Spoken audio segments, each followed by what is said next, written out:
guys, welcome back sa akin video. For today's video di ay kay naata diri sa Orchard Cemetery Memorial Park kay mag-receive ta sa atong certificate of ownership kay ubay-ubay na po ta nagsige bayad, so naka fully paid naman ta and mo to magkuha ta, mag-claim ta. And I'm with Kakak.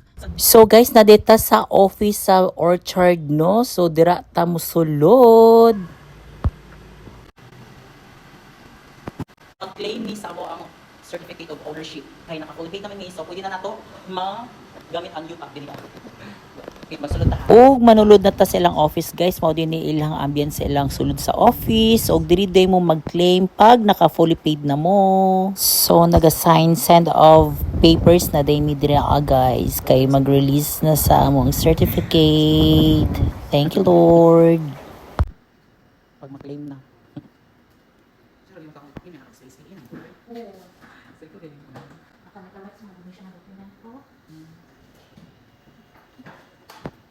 So guys, no, dali ra kay ang panahon, no, after 5 years na fully paid na jud na mo amo ang gibayran diri sa Orchard Cemetery. Nya dayon pwede na dayon magamit on the spot.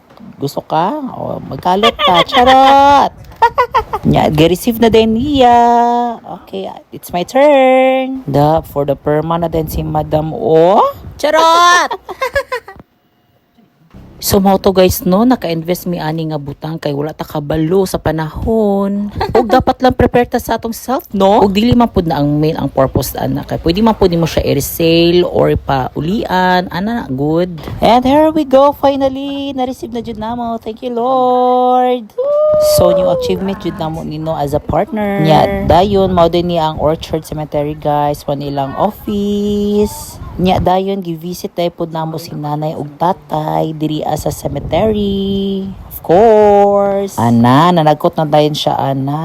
Prepare na niya ang candles. Nya dayon nangubot na pud amo ang family. Ubay-ubay pud mino, dagan-dagan sad no.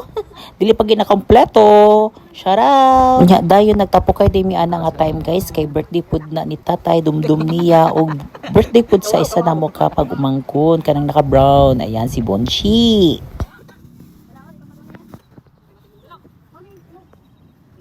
And of course, dili jud na malimtan ang pag-ampo. Bless us, O Lord.